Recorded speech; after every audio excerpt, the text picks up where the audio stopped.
Cancer किंवा कर्करोग शब्द ऐकला तरी भीती वाटते ना. मग चला तर आज जाणून घेऊया हा कॅन्सर होतो म्हणजे नक्की होतं तरी काय. Hello dear friends, welcome to the Priya's biosphere. आज आपण बघणार आहोत कॅन्सर होतो म्हणजे नक्की काय होतं.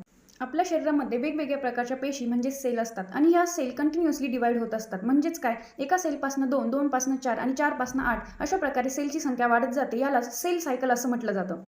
मग जेव्हा एका सेलपासून 2 सेल तयार होतात म्हणजेच डॉटर सेल तयार होतात, तेव्हा त्या सेल इक्वल प्रमाणामध्ये त्यांच्यामध्ये जेनेटिक मटेरियल पोहोचलं पाहिजे, सगळे सेल ऑर्गेनेल पोहोचले पाहिजे आणि ती सेल परफेक्ट बनली पाहिजे. यासाठी त्या सेल सायकलमध्ये काही चेक पॉईंटही असतात, जे चेक पॉईंट वेळोवेळी चेक करतात की सेल डिव्हिजन व्यवस्थित होत आहे की नाही.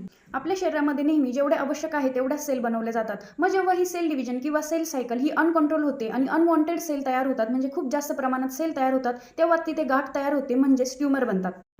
मग ट्यूमर हे 2 प्रकारचे असतात. एक असतं बिनाइन ट्यूमर आणि एक असतो मॅलिग्नंट ट्यूमर. बिनाइन ट्यूमर जे आहेत ते ट्रू कॅन्सर म्हणून ओळखले जात नाहीत, तर मॅलिग्नंट ट्यूमर हा ट्रू कॅन्सर असतो. म्हणजेच काय, त्यांच्यामध्ये मेटास्टॅसिस, अँजिओजेनेसिस अशा सगळ्या प्रॉपर्टीज असतात. मग मेटास्टॅसिस म्हणजे काय, हे जे ट्रू कॅन्सर आहेत म्हणजेच मॅलिग्नंट ट्यूमर आहेत, ते काय करतात तर बॉडीच्या एका ऑर्गनपासून दुसऱ्या ऑर्गनपर्यंतही पोहोचतात, म्हणजे स्प्रेड होतात. त्यालाच मेटास्टॅसिस असं म्हणतात. आणि अँजिओजेनेसिस म्हणजे हे जे कॅन्सरस सेल आहेत ते त्यांचं ब्लड व्हेसल, ब्लड नेटवर्क स्वतःच तयार करतात. त्याला अँजिओजेनेसिस असं म्हटलं जातं.